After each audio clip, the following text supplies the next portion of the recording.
ನಾನು ಎಕ್ಸಿಡೆಂಟಲ್ ಸನ್ಯಾಸಿ. ಎಕ್ಸಿಡೆಂಟಲ್ ಸನ್ಯಾಸಿ. BCom ಮುಗಿಸಿ ನಾನು ಪೋಸ್ಟ್ ಗ್ರಾಜುಯೇಷನ್ ನಲ್ಲಿ diploma in marketing and sales management ಮಾಡಿದ್ದೆ. ಆ ನಂತರ ಸ್ವಲ್ಪ ಮರಾಠಿ ಕಲಿಯೋಣ ಅಂತ ಬಂದಿದ್ದೆ. ಇಲ್ಲಿ ಮರಾಠಿ ಕಲಿಯೋದಕ್ಕೆ ಬಂದಿದ್ದೆ. ಸ್ವಾಮಿಗಳಾದವರು ಒಂದು ಅನುಭವಕ್ಕೆ ಬಂತು, ಯಾರು ಮಧ್ಯದಲ್ಲಿ ದಲಾಲರನ್ನ ಇಟ್ಕೋಬಾರ್ದು ಅಂತ. ಅದು ಸ್ವಾಮಿಗಳನ್ನ ಭೇಟಿ ಆಗ್ಬೇಕಾದ್ರೆ ಇವ್ರನ್ನ ಭೇಟಿ ಆಗ್ಬೇಕು, ಇವ್ರು ಭೇಟಿ ಮಾಡಿಸ್ತಾರೆ ಇಂಥ ದಲಾಲರನ್ನ ಇಟ್ಕೋಬಾರ್ದು. ನಾವು ಎಲ್ಲರೂ ಸಾವಯವ ಮಾಡ್ತೇವಿ, ಸಾವಯವ ಕೃಷಿ ಮಾಡ್ತೇವಿ ಅಂತ ಹೊರಟೇವಿ. ಮನಿ ಮುಂದೆ 2 ದನ ಇಲ್ಲ ಅಂತಂದ್ರೆ ಸಾವಯವ ಕೃಷಿ ಆಗೋದಿಲ್ಲ. ಅದೇನಾಗತ್ತ, ಸಾವಯವ ಕೃಷಿ ಆಗತ್ತ ಅಂತ ನಾನು ಹೇಳ್ಬಹುದು. ಬರ್ರಿ ಬೀಗ್ರ, ಊಟ ಮಾಡೋಣ. ಬಾಳ್ ಮಂದಾಗ್ಲಿ ತಗೋರಿ. ನಿಮ್ ಬಾಯಾರಿಕೆಯಿಂದ ಹಂಗ ಆಗ್ಲೇವಾ? ಸ್ವಾಮೀಜಿ ನಮಸ್ತೆ. ನಮಸ್ಕಾರ. ನಮ್ಗೆ ಅವಕಾಶ ಕೊಟ್ಟಿದ್ದಕ್ಕೆ ಮೊದಲನೇ ತುಂಬ ಹೃದಯದ ವಂದನೆಗಳು. ಧನ್ಯವಾದಗಳು. ನಾವೇ ಹೇಳ್ಬೇಕು ನಿಮಗೆ. ಪ್ರಶ್ನೆಗಳು ರಾಶಿ ಇದೆ. ಅದರಲ್ಲಿ ಮೊದಲನೇ ಪ್ರಶ್ನೆ ತಮಗೇನು ಅಂದ್ರೆ, ನಮಗೆಲ್ಲರಿಗೆ, ನಮ್ಮ ಪೀಳಿಗೆಯವರಿಗೆ ಕುತೂಹಲ ಬುದ್ಧಿ. ಹೇಗೆ ನಿಮ್ಮ ಬಾಲ್ಯ ಇತ್ತು, ಯಾವ ಊರು, ಹೇಗೆ ಏನು ಅಂತ? ಎಲ್ಲೋ ಇದ್ದೆ ಕರ್ನಾಟಕದಲ್ಲಿ. ಬಾಲ್ಯದಿಂದಲೂ ಸಂಸ್ಕಾರಿತ ಮನೆತನ ಇತ್ತು ಅನಿಸುತ್ತೆ. ಪೂರ್ವಾಶ್ರಮ, ಒಳ್ಳೆ ಸಂಸ್ಕಾರ ಇದ್ದು. ಇದು ನಮ್ಮ ಗುರುಗಳ ಮಠ, ಇದು ಸಿದ್ಧಗಿರಿ ಸಂಸ್ಥಾನ. ನಮ್ಮ ಗುರುಗಳು ಮೊದಲಿಂದ ಬರ್ತಾ ಹೋಗ್ತಾ ಇದ್ರಲ್ಲಿ. ಹೀಗಾಗಿ ಮೊದಲಿಂದನೂ ನಾವು ಅವರಿಂದ ದೀಕ್ಷಿತರು. ಆನಂತರ ನಾನು ಕಾಲೇಜ್ ಮುಗಿಸಿದ ನಂತರ ಮರಾಠಿ ಕಲಿಯೋದಕ್ಕಿಂತ ಇಲ್ಲಿ ಬಂದಿದ್ದೆ.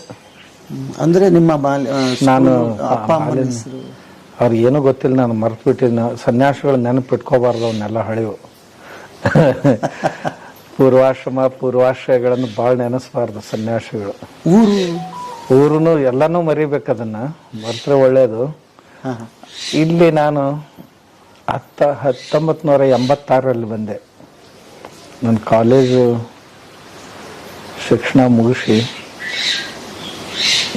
ಮರಾಠಿ ಕಲಿಯೋಣ ಅಂತ ಬಂದಿದ್ದು. ನಾನು ಬಂದಾಗ ನಮ್ಮ ಗುರುಗಳು ಅಷ್ಟೊತ್ತಿಗೆ ಅಲ್ಲಲ್ಲಿ ತಮ್ಮ ಉತ್ತರಾಧಿಕಾರಿಗಳ ಶೋಧ ನಡೆಸಿದ್ರು. 4-6 ಜನ ಬಂದೂ ಹೋಗಿದ್ರು. ಯಾಕೋ ಹೊಂದಾಣಿಕೆ ಆಗಿರಲಿಲ್ಲ. ನಾನು ಮುಂದೆ ಒಂದು ದಿವಸ ಅವ್ರು ತುಂಬ ಬೇಜಾರಾಗಿತ್ತು. ಯಾರೋ ಒಬ್ಬರು ಮೊದಲು ಹ್ಞೂ ಅಂದಿದ್ರು, ಆಮೇಲೆ ಇಲ್ಲ ಅಂದರು, ಬರೋದಾಗೋದಿಲ್ಲ ಅಂದರು. ಒಂದು ಕೂಡಲೇ ಬೇಜಾರಾಗಿತ್ತು ಅವ್ರಿಗೆ. ಅವಾಗ ನನಗೆ ಕೇಳಿದ್ರು. ನಾನು ಅದೇ ಬಂದೊಂದು 4-6 ತಿಂಗಳಾಗಿತ್ತು. ಎಷ್ಟು ವಯಸ್ಸು? ಅವಾಗ ಒಂದು 20-22 ವರ್ಷ ವಯಸ್ಸು ಇರ್ಬೋದು ನಂದು. ಯಾಕೆ ನಿಮ್ಗೆ ಈ ಕಡೆ ಒಲವು, ಅಥವಾ ಈಗ ಆ ವಯಸ್ಸಲ್ಲಿ ಕಾಮನ್ ಆಗಿ ಕೆಲಸ ಚೆನ್ನಾಗಿ ಓದ್ಬೇಕು ಅಥವಾ ಒಂದೇನೋ ಕೆಲಸ? ನಾನು ಓದಿದ್ದೆ ಚೆನ್ನಾಗಿ. BCom ಮುಗಿಸಿ ನಾನು ಪೋಸ್ಟ್ ಗ್ರಾಜುಯೇಷನ್ ನಲ್ಲಿ diploma in marketing and sales management ಮಾಡಿದ್ದೆ. ಆ ನಂತರ ಸ್ವಲ್ಪ ಮರಾಠಿ ಕಲಿಯೋಣ ಅಂತ ಬಂದಿದ್ದೆ. ಇಲ್ಲಿ ಮರಾಠಿ ಕಲಿಯೋದಕ್ಕೆ ಬಂದಿದ್ದೆ. ಮೂಲ ಊರು ಕರ್ನಾಟಕ? ಇರ್ಬೋದು. ಆನಂತರ ಗುರುಗಳು ಕೇಳಿದ ಕೂಡಲೇ ತಮ್ಮ ಆಶೀರ್ವಾದ ಇದ್ರೆ ಆಗ್ತೀನಿ ಅಂದೆ. ಅವ್ರು ಮಾಡಿಬಿಟ್ರು. ಮುಂದೆ 1 ವರ್ಷ ಶಾಸ್ತ್ರಗಳನ್ನ ಅದು ತಂದು ಅಧ್ಯಯನ ಮಾಡಿಸಿದ್ರು. ಮಾಡಿಸಿದ ನಂತರ 89ರಲ್ಲಿ 2-3 ವರ್ಷದ ನಂತರ 89ರಲ್ಲಿ ಪಟ್ಟಾಧಿಕಾರ ಮಾಡಿದರು. ಇನ್ನು ನಿಮಗೆ 22 ವರ್ಷ? ಹೌದು. ಅವಾಗ ನಾನು ಬಂದಾಗ 22 ವರ್ಷ, ಮುಂದೆ 3 ವರ್ಷಕ್ಕೆ ಮಾಡಿದರು. 25ನೇ ವರ್ಷಕ್ಕೆ ನಾನು ಪಟ್ಟಾಧಿಕಾರ ಮಾಡ್ಕೊಂಡೆ. ಹೇಗೆ ಬುದ್ಧಿ ಇಷ್ಟು ದೊಡ್ಡ ಜವಾಬ್ದಾರಿಗಳಿತ್ತು? ಅವಾಗ ಮಠದ ಜವಾಬ್ದಾರಿಗಳು ಸ್ವಲ್ಪ ಕಡಿಮೆ ಇದ್ದು. ಕೇವಲ ಆಧ್ಯಾತ್ಮಿಕ ಚಟುವಟಿಕೆಗಳು ನಡೀತಾ ಇದ್ದು ಮಠದಲ್ಲಿ. ಆದರೂ ಕರ್ನಾಟಕ, ಅದ್ರ ಜೊತೆಗೆ ಮಹಾರಾಷ್ಟ್ರ ಇದು ಮುಖ್ಯ ಕಾರ್ಯಕ್ಷೇತ್ರ, ಅದ್ರ ಜೊತೆ ಕರ್ನಾಟಕ, ಆಮೇಲೆ ಗೋವಾ, ಹೀಗೆ 3 ರಾಜ್ಯಗಳಲ್ಲಿ ಈ ಮಠದ ಭಕ್ತರ ವ್ಯಾಪ್ತಿ ಇದೆ. ಆ ದೃಷ್ಟಿಯಿಂದ ನಮ್ಮ ಗುರುಗಳು ಎಲ್ಲ ಹಳ್ಳಿಗಳಿಗೆ ಹೋಗಿ ನಮ್ಮ ಭಕ್ತರು ಎಲ್ಲಿದ್ದಾರೆ ಅಲ್ಲೆಲ್ಲ ಅವ್ರಿಗೆ ಪ್ರವಚನ, ದೀಕ್ಷೆ ಮುಂತಾದವುಗಳನ್ನು ಮಾಡ್ತಾ ಬಂದಿದ್ರು. ಅದೇ ಕೆಲಸನೇ ಮಾಡಬೇಕು ಅಂತ ತಗೊಂಡು. ಮೂಲ ಮಠದ ಪರಂಪರೆ ಯಾವುದು? ಪರಂಪರೆ ಇದು ಕಾಡಸಿದ್ದೇಶ್ವರ ಮಠ ಅಂತ, ಇದರದ್ದು ಸ್ವಂತ ಪರಂಪರೆ ಇದೆ. ಇದು ಸುಮಾರು 5ನೇ 6ನೇ ಶತಮಾನದಲ್ಲಿ ಸ್ಥಾಪನೆಗೊಂಡಿರಬೇಕು ಅಂತ ಅನ್ಸುತ್ತೆ. ಈ ಮತ್ತು ಮೊದಲನೇ ಆಗಿನ ಇದು ಹಾಗೆ ನೋಡಿದ್ರೆ ಶೈವಪೀಠ. ಯಾಕೆಂದ್ರೆ ಪಟ್ಟದಕಲ್ಲಿನಲ್ಲಿ ಒಂದು ಕಾಡಸಿದ್ದೇಶ್ವರ ದೇವಾಲಯ ಉತ್ಖನನದಲ್ಲಿ ದೊರೆತಿದೆ. ಅದರದ್ದು ಗೆಜೆಟ್ನಲ್ಲಿ ಏನು ಉಲ್ಲೇಖ ಇದೆ ಅಂದ್ರೆ 600 ಕ್ರಿಸ್ತಶಕ 672ರಲ್ಲಿ ಅದನ್ನು ಕಟ್ಟಿದ್ದಾರೆ ಕಾಡಸಿದ್ದೇಶ್ವರ. ಅದು 672ರಲ್ಲಿ ದೇವಾಲಯ ಕಟ್ಟಿರುವ ಮೂಲ ಮಠ ಇದೆ, ಸಿದ್ಧಗಿರಿ ಮಠ. ಅದಕ್ಕಿಂತ ಪೂರ್ವದಲ್ಲಿ ಇಲ್ಲಿಯ ಮಠಾಧಿಪತಿಗಳು ಪ್ರಸಿದ್ಧ ಆಗಿರಬಹುದು. ಅಲ್ಲಿ ದ್ವಿತೀಯ ವಿಕ್ರಮಾದಿತ್ಯ ಇದೇ ದಾರಿಯಿಂದ ಸೌರಾಷ್ಟ್ರಕ್ಕೆ ಹೋಗ್ತಾ ಇದ್ದ. ಸೌರಾಷ್ಟ್ರಕ್ಕೆ ಹೋಗ್ತಾ ಬರ್ತಾ ಇರುವಾಗ ಅವಾಗ ಯಾರೋ ಈ ಮಠದ ಮಠಾಧಿಪತಿಗಳ ಬಗ್ಗೆ ಅವ್ರಿಗೆ ಹೇಳಿರ್ಬೋದು, ಅವರ ಸಂಬಂಧ ಬಂದಿರ್ಬೋದು. ಅದರಿಂದಾಗಿ ಮುಂದೆ ಅವರು ದೀಕ್ಷೆ ಪಡೆಯುವ ಇಚ್ಛೆ ವ್ಯಕ್ತಪಡಿಸಿದ್ರು ಅಂತ ಆಖ್ಯಾಯಿಕೆ. ಆಮೇಲೆ ಇವರು ಇಷ್ಟೊಂದು ದೂರದಿಂದ ಬರೋದು ಹೋಗೋದು ನಿಮ್ಗೆ ತೊಂದರೆ ಆಗುತ್ತೆ, ಅಲ್ಲೇ ಇವ್ರ ಪರಿಚಿತರು, ಇವ್ರ ಗೆಳೆಯರು ಇನ್ನೊಬ್ಬರು ಸುದರ್ಶನಾಚಾರ್ಯರು ಅಂತ ಇದ್ರು. ಅವ್ರಿಗೆ ಹೇಳಿದ್ರು ಅವ್ರ ಹತ್ರ ದೀಕ್ಷಾ ತಗೊಂಡೇನು ಅಂತ. ಅವ್ರ ಹತ್ರ ಅವ್ರು ದೀಕ್ಷಾ ತಗೊಂಡ್ರು. ಆದರೆ ಇವರ ಸ್ಮೃತಿಗಾಗಿ ಒಂದು ದೇವಸ್ಥಾನವನ್ನ ಅಲ್ಲಿ ಪಟ್ಟದಕಲ್ಲಿನಲ್ಲಿ ಕಟ್ಟಿದ್ರು ಅವರು ಆ ಕಾಲಕ್ಕೆ 672ರಲ್ಲಿ. ಇವತ್ತು ಶಾಸನ ಇದೆ ಇದೆ ಅಲ್ಲ, ಅಲ್ಲಿ ಪಟ್ಟದಕಲ್ಲಿನಲ್ಲಿ ಒಂದು ದೇವಸ್ಥಾನ, ತುಂಬಾ ಸುಂದರವಾದಂತ ಕಾಡಸಿದ್ದೇಶ್ವರ ದೇವಸ್ಥಾನ ಇದೆ, ಅದಕ್ಕೆ ಶಾಸನನೂ ಇದೆ. ಅಂದಾಗ ಅದಕ್ಕಿಂತ ಪೂರ್ವದಲ್ಲಿ ಈ ಮಠ ಇರಬೇಕು ಅಂತ. ಆಮೇಲೆ ಇದರ ಈ ಮಠದ ಶಿಷ್ಯರಲ್ಲಿ ಈ ಶಿರಸಂಗಿ ಲಿಂಗರಾಜರು ಮಂಥನ, ಆಮೇಲೆ ಕೊಣ್ಣೂರು ದೇಸಾಯರು, ಕೊಕಟ್ನೂರು ದೇಸಾಯರು, ಒಂಟುಮೂರಿ ದೇಸಾಯರು, ಹಿಂಗೆ ತುಂಬಾ ಜನ ದೇಶಗತಿ ಮಂತಂದವ್ರಿಗೆ ಇದು ಕುಲಗುರುಗಳ ಪೀಠ. ಇದು ರಾಜಗುರುಗಳ ಪೀಠ. ಇದು ರಾಜ ಮಹಾರಾಜರಿಗೆ ಯಾವ ಮಾನ ಸಮ್ಮಾನ ಇರ್ತಿತ್ತು ಅದೇ ಮಾನ ಸಮ್ಮಾನನೂ ಈ ಗುರುಗಳಿಗೆ ಇರ್ತಿತ್ತು. ಇವ್ರಿಗೂ ಸಹಿತ ಎಲ್ಲ ಅವ್ರಿಗೆ ಹೇಗೆ ಸರಂಜಾಮ್ ಇರುತ್ತೆ ಹಿಂದೆ, ಹಾಗೆ ಇವ್ರಿಗೆ ಇರ್ತಿತ್ತು. ನಮ್ಮ ಗುರುಗಳ ಕಾಲದಲ್ಲಿ ಅದನ್ನೆಲ್ಲ ಭಕ್ತರಿಗೆ ಭಾರವಾಗೋದನ್ನ ತಗೊಂಡು ಏನ್ ಮಾಡೋದು ಅಂತ ಬಿಟ್ರು. ಎಲ್ಲಿ ಹೊರಟ್ರು ಅಂದ್ರೆ 100 ಜನ ಇವ್ರ ಜೊತೆ ಇರಬೇಕು, ಸೇವೆ ಮಾಡುವವರು. ಈ ಎತ್ತುಗಳು, ಕುದುರೆಗಳು ಎಲ್ಲ ತಗೊಂಡು ಹೊರಟ್ರು ಅಂದ್ರ ಒಂದು 8 ದಿವ್ಸಕ್ಕೆ ಒಂದೊಂದು ಬಣಿ ತೀರ್ ಹೋಗ್ತಿತ್ತಂತ. ಮುಂದೆ ಅವ್ರ ಭಕ್ತರು ಇವ್ರನ್ನ ಹಿಡಿಯೋದೇ ಕಷ್ಟ ಆಗ್ತಿತ್ತಂತ. ಇನ್ನು ಭಕ್ತರಿಗೆ ಭಾರವಾಗಿ ಇವನ್ನೆಲ್ಲ ಇಟ್ಕೊಂಡು ಏನ್ ಮಾಡೋದು ಅಂತ ಅದನ್ನೆಲ್ಲ ವಿಸರ್ಜನೆ ಮಾಡಿಬಿಟ್ರು ಅವಾಗ ನಮ್ಮ ಗುರುಗಳು. ಆಮೇಲೆ ನಮ್ಮ ಗುರುಗಳು ಸುಮಾರು ಒಂದು 85 ವರ್ಷ ಮಠಾಧಿಪತಿಗಳಂತಾನೆ ಇದ್ರು. ಅವ್ರು ಅತಿ ಬಾಲ್ಯದಲ್ಲಿ ಮಠಾಧಿಪತಿ ಆಗಿದ್ರು ಇಲ್ಲಿ. ಆನಂತರ ಅವ್ರು 98ನೇ ವರ್ಷದಲ್ಲಿ, ಅವ್ರು 16ನೇ ವರ್ಷದಲ್ಲಿ ಪೀಠಕ್ಕೆ ಬಂದಿದ್ರು. 98ನೇ ವರ್ಷದಲ್ಲಿ ಅವರು ದೇಹ ಬಿಟ್ರು. ಇಷ್ಟು ವರ್ಷ ಬಹು ದೀರ್ಘ ಕಾಲ ಅವರಿಗೆ ಮಠಾಪತ್ಯ ಸಿಕ್ಕಿತ್ತು. ಅವರು ಇದನ್ನೆಲ್ಲ ವಹಿಸ್ಕೊಟ್ಟ ತುಂಬಾ ಚೆನ್ನಾಗಿ ಭಕ್ತ ಸಂಪತ್ತನ್ನು ನಿರ್ಮಾಣ ಮಾಡಿದ್ರು. ಮೊದಲು ಕೇವಲ ಲಿಂಗಾಯತರ ಮಠ ಅಂತಾನೆ ಇದನ್ನು ಗುರುತಿಸ್ತಿದ್ರು. ಸೀಮಾ ಭಾಗದಲ್ಲಿದೆ, ಅನ್ಯ ಜಾತಿಯವರು ಬಹಳ ಕಡಿಮೆ ಬರ್ತಿದ್ರು. ಮುಂದೆ ನಮ್ಮ ಗುರುಗಳು ಎಲ್ಲರನ್ನೂ ಅಪ್ಕೊಂಡು ಇಲ್ಲಿಯವರು ಎಲ್ಲ ಜಾತಿಯವ್ರನ್ನ, ಅಂದ್ರೆ ದಲಿತರನ್ನ ಹಿಡ್ಕೊಂಡು ಜಂಗಮರವರೆಗೆ, ಬ್ರಾಹ್ಮಣರವರೆಗೆ ಎಲ್ಲರೂ ಅವರನ್ನು ಗುರುಗಳು ಅಂತ ಸ್ವೀಕಾರ ಮಾಡಿದ್ರು. ಸುಮಾರು ನಮ್ಮ ಮಠಕ್ಕೆ ಒಂದು 30%ಗಿಂತಲೂ ಹೆಚ್ಚು ದಲಿತ ಭಕ್ತರು. ಆಮೇಲೆ ಇದು ಪರಂಪರೆಯಲ್ಲಿಯೂ ಇದೆ ನಮ್ಮ ಮಠದ್ದು. ನಮ್ಮ ಕೆಲವೊಂದು ಶಾಖಾ ಮಠಗಳಿವೆ. ಇಲ್ಲಿ ಜತ್ ತಾಲೂಕಿನಲ್ಲಿ ಸಿಂಧೂರ್ ಅಂತಿದೆ, ಅಲ್ಲಿ ನಮ್ಮ ಕಾಡಸಿದ್ದೇಶ್ವರ ದೇವಸ್ಥಾನ ಢೋರ್ ಓಣಿಯಲ್ಲಿದೆ. ಡೋಹಾರ್ ಅಂತೀವಲ್ಲ, ಅವ್ರ ಓಣಿಯಲ್ಲೇ ಇದೆ. ಅವ್ರು ನಮ್ಮ ಭಕ್ತರು. ಇನ್ನು ಧಾರವಾಡ ಜಿಲ್ಲೆಯಲ್ಲಿ ಕೆಲವು ಊರುಗಳಲ್ಲಿ ಜಂಗಮರ ಓಣಿಯಲ್ಲಿ ಇಡೀ ಊರು ಜಂಗಮರೆಲ್ಲ ನಮ್ಮ ಮಠದ ಭಕ್ತರು. ಅಲ್ಲಿ ಆ ಓಣಿಯಲ್ಲಿ ಇನ್ನು ಕೆಲವೊಂದು ಊರುಗಳಲ್ಲಿ ಈ ವಣಜಿಗ ಸಮಾಜ ಇರುತ್ತಲ್ಲ, ಆ ಓಣಿಯಲ್ಲಿ ಇನ್ನು ಕೆಲವೊಂದು ಊರುಗಳಲ್ಲಿ ರೆಡ್ಡಿ ಕಮ್ಯುನಿಟಿ ಏನಿದೆ ಅವ್ರ ಓಣಿಗಳಲ್ಲಿ ನಮ್ಮ ಮಠ ಇದೆ. ಎಲ್ಲ ಈ ಕಾಸ್ಟ್ನವ್ರಿಲ್ಲ, ಗೊಂದಲಿಗರು ಸಹಿತ ಈ ಮಠದ ಭಕ್ತರು. ಗೊಂದಲಿಗರಿಗೆ ಯಾರು ಗುರುಗಳು ಇರೋದಿಲ್ಲ ಅಂತ ಹೇಳ್ತಿದ್ರು. ಆದ್ರೆ ಗೊಂದಲಿಗರು ತಮ್ಮ ಹೇಳುವರ್ನ ಹಿಡ್ಕೊಂಡು ಒಂದ್ಸಾರಿ ಬಂದಿದ್ರು, ನಮಗೆ ತಾವೇ ಗುರುಗಳಂತೆ ಅಂತ. ಆಯ್ತಪ್ಪ, ನಾವೇ ಗುರುಗಳು. ಬರ್ತಾ ಹೋಗ್ತಾ ಇರಿ ಅಂತ. ಆಮೇಲೆ ಮಾಳಿ ಸಮಾಜ ಅಂದ್ರೆ ಮಾಲ್ಗಾರ್ ಸಮಾಜಕ್ಕೆ, ಸಾಳಿ ಅಂದ್ರೆ ನೇಕಾರ ಸಮಾಜಕ್ಕೂ ಇವರೇ ಗುರುಗಳು. ವಿಶೇಷವಾಗಿ ಹಟಗಾರ ಸಮಾಜ ಅಂತ ಏನಿದೆ, ಇಂಥ ಒಟ್ಟು ಒಂದು 10-12 ನಮ್ಮ ಗೆಜೆಟ್ನಲ್ಲಿದೆ, ಬಾಂಬೆ ಗೆಜೆಟರಿಯನ್ ಅಲ್ಲಿ ಈ ಸಮಾಜಗಳಿಗೆಲ್ಲ ಇವರೇ ಗುರುಗಳು. ಹೀಗಾಗಿ ಎಲ್ಲ ಜಾತಿಯ ಜನರಿಗೂ ಗುರುಪೀಠ ಅಂತಾನೆ ಇದು ಮಠ ಪ್ರಸಿದ್ಧ ಆಗಿ ಬಂದಿದೆ. ಇವತ್ತಿನ ದಿವಸ ಅದು ಎಷ್ಟೋ ಪಟ್ಟು ಹೆಚ್ಚಾಗಿದೆ. ಅಂದ್ರೆ ಬುದ್ಧಿ ನೀವು ಹೇಳ್ತಾ ಇರೋದು ಗಮನಿಸಿದ್ರೆ ಜಾತಿ ಪದ್ಧತಿ ಮತ್ತು ಅಸ್ಪೃಶ್ಯತೆ ಆ ಕಾಲದಿಂದಲೂ ಇತ್ತು. ಹಾ, ಮೊದಲು ಇರಬಹುದು, ಆದ್ರೆ ನಮ್ಮ ಮಠದಲ್ಲಿ ಹಾಗಿಲ್ಲ ಅಂತ. ಮೊದಲಿಂದನೂ ಎಲ್ರ ಮನೆಗೆ ಹೋಗ್ಲೇಬೇಕಲ್ಲ, ಯಾರು ಭಕ್ತರದಾರಂದ್ರೆ ಅವ್ರ ಮನೆಗೆ ಹೋಗಿ ಬರುವಂತ ಪರಂಪರೆ ಇತ್ತು ಅಂತ ನಮ್ಮ ಮಠದಲ್ಲಿ. ಅಲ್ಲ, ಎಲ್ಲವನ್ನು ನೀವು ಒಳಪಡಬೇಕು ಅನ್ನೋದನ್ನ ಮಾಡಿದ್ವಿ ಅನ್ನೋದ್ರ ಹಿಂದೆನೆ ಇತ್ತು ಅಂತಾನೆ. ಹೌದು, ಇತ್ತು. ಅದು ಯಾವಾಗ್ಲಾದ್ರೂ ಮಧ್ಯದಲ್ಲಿ ಹೆಚ್ಚು ಕಡಿಮೆ ಕ್ಷೀಣ ಆಗ್ತಾ ಬಂದಿರುತ್ತೆ, ಅಥವಾ ಒಂದೊಂದ್ ಸಾರಿ ವಿಸ್ಮೃತಿ ಆಗಿರುತ್ತೆ. ಅದು ವ್ಯಕ್ತಿಗಳ ಮೇಲೆ ಅವಲಂಬಿಸಿರ್ತದ, ಆಯಾ ಕಾಲದ ವ್ಯಕ್ತಿಗಳ ಮೇಲೆ, ಮಠಾಧಿಪತಿಗಳ ಮೇಲೆ. ಆದ್ರೆ ಈ ಮಠದ ಪರಂಪರೆಯಲ್ಲಿ ಮಾತ್ರ ಎಲ್ಲರನ್ನೂ ಗೌರವಿಸುವಂತ ಪರಂಪರೆ ಇತ್ತು. ಇವತ್ತು ಈಗಂತರೂ ಪ್ರಶ್ನೆನೇ ಇಲ್ಲ. ನಮ್ಮ ಮಠದ ಅಡ್ಮಿನಿಸ್ಟ್ರೇಟಿವ್ ಆಫೀಸರು ಈ ಬೋವಿ ಜನಾಂಗದವರು. ಬೋವಿ ಅಂದ್ರೆ ಯಾರು? ಇವರು ಕಲ್ಕೊಟ್ಟಿದ್ರು, ಒಡ್ಡ ಜನಾಂಗದವ್ರು ನಮ್ಮ. ಆಮೇಲೆ ನಮ್ಮ ಎಕ್ಸಿಕ್ಯೂಟಿವ್ ಏನಿದ್ದಾರೆ, ರಿಟೈರ್ IAS ಇದ್ದಾರೆ ಬಾರಾಮತಿಕರ್ ಅಂತ, ಅವರು ಚರ್ಮಕಾರ ಸಮಾಜದವರು. ನಮ್ಮ ಮಠದ ಎಲ್ಲ ಆಡಳಿತ ಅವರೇ ನೋಡ್ಕೊಂಡು ಹೋಗ್ತಾರೆ ಈಗ. ಇವತ್ತು ನಾನು ಯಾವಾಗ್ಲಾದ್ರೂ ಬರ್ತೀನಿ ಹೋಗ್ತೀನಿ, ಆದ್ರೆ ಅದನ್ನೆಲ್ಲ ನೋಡ್ಕೊಂಡು ಹೋಗೋರು ಅವರೇ. ನಮ್ಮ ಮಠದಲ್ಲಿ ತುಂಬಾ ಜನ, ಎಲ್ಲ ಜಾತಿಯ ಜನ ಸೇವೆ ಮಾಡ್ತಾರೆ, ನೌಕರಿನೂ ಮಾಡ್ತಾರೆ, ಸೇವೆನೂ ಮಾಡ್ತಾರೆ, ಎಲ್ಲರೂ ಮಾಡ್ತಾರೆ. ನಾನು ಗಮನಿಸ್ತಾ ಇದ್ದೆ, ಒಂದ್ ಕಡೆ ಜೈನ ಪರಂಪರೆ ಕಂಡಂಗೆ ಕಾಣಿಸ್ತಾ ಇತ್ತು, ಎಲ್ಲ ನೋಡ್ತಾ ಇದ್ದೆ.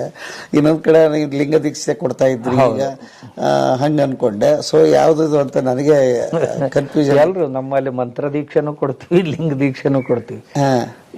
ಯಾಕಂದ್ರೆ ಇದು ನಮ್ಮ ಮಹಾರಾಷ್ಟ್ರದಲ್ಲಿದೆ. ಇದು ಭಕ್ತರು ಮಹಾರಾಷ್ಟ್ರದಲ್ಲಿ ಹೆಚ್ಚಿದ್ದಾರೆ. ಇಲ್ಲಿ ಮರಾಠ ಕಮ್ಯುನಿಟಿ ಯಾವಾಗಲೂ ಭಾಳ ಸ್ಟ್ರಾಂಗ್. ಅವ್ರು ಮತ್ತೊಬ್ಬರನ್ನು ಬೇಗ ವಿಶ್ವಾಸ ಮಾಡೋದಿಲ್ಲ. ಅಂಥದ್ರಲ್ಲಿ ಈ ಮಠಕ್ಕೆ ಅವರು ಬೆನ್ನೆಲುಬು. ಮತ್ತೆ ಹೇಗೆ ಇಷ್ಟು ಸ್ಟ್ರಾಂಗ್ ಆಗಿ ನಮ್ಮ ಕನ್ನಡದವರು ಹಿಂಗೆ ಮಹಾರಾಷ್ಟ್ರದಲ್ಲಿ ಬಂದು ಇಷ್ಟು ನಿಮ್ಮಿಂದ ಶುರು ಆಯ್ತಾ ಅಥವಾ ಇಲ್ಲ? ಮೊದಲಿನಿಂದನೂ ಇದೆ, ಮೊದಲಿನಿಂದನೂ ಇದೆ. ಇಲ್ಲಿ ಮ್ಯಾಕ್ಸಿಮಮ್ ಕರ್ನಾಟಕದವರೇ ಮಠಾಧಿಪತಿಗಳಾಗ್ತಾ ಬಂದಿದ್ದಾರೆ, ಅದು ವಿಶೇಷ. ಆಮೇಲೆ ನಮ್ಮ ಗುರುಗಳು ಮಹಾರಾಷ್ಟ್ರದವರೇ ಇದ್ರಿ. ಇಲ್ಲಿ ಗಡಿಂಗ್ಲಜ್ ಅಂತ ಹೇಳಿ ಬಾರ್ಡರ್ನಲ್ಲಿದೆ, ಲಿಂಗನೂರ್ ಅನ್ನೋ ಊರು, ಅಲ್ಲಿ ಅವ್ರು ಇದ್ರು ನಮ್ಮ ಗುರುಗಳು. ಅವ್ರಿಗಿಂತಲೂ ಪೂರ್ವದವರು ಇಲ್ಲೇ ಈ ಚಿಕ್ಕೋಡಿ ತಾಲೂಕ್ನವ್ರು ಇದ್ರು. ಆಮೇಲೆ ಜಮಖಂಡಿ ತಾಲೂಕ್ನವರು, ಧಾರವಾಡ ಜಿಲ್ಲೆಯವರು, ಹೀಗೆ ಬಹಳ ಜನ ಮಠಾಧಿಪತಿಗಳಾಗಿ ಹೋಗಿದ್ದಾರೆ ಇಲ್ಲಿ. ಅಂದ್ರೆ ಈ ಭಾಗ ಏನಾದ್ರು ಮೊದಲು ಒಂದು ಕಾಲಕ್ಕೆ ಇದು ಕರ್ನಾಟಕದಲ್ಲಿ ಇತ್ತು ಅಂತ. ಇಲ್ಲಿಂದ ಒಂದು 7-8 ಕಿಲೋಮೀಟರ್ ಮೇಲೆ ಬಾರ್ಡರ್ ಇದೆ. ಹೌದು, ಬೆಳಗಾವಿ ಜಿಲ್ಲೆ ಬಾರ್ಡರ್ ಇಲ್ಲಿಂದ 8-10 ಕಿಲೋಮೀಟರ್ ಮೇಲೆ ಇದೆ. ಸೀಮಾ ಭಾಗದಲ್ಲೇ ಬರುತ್ತೆ ಇದು.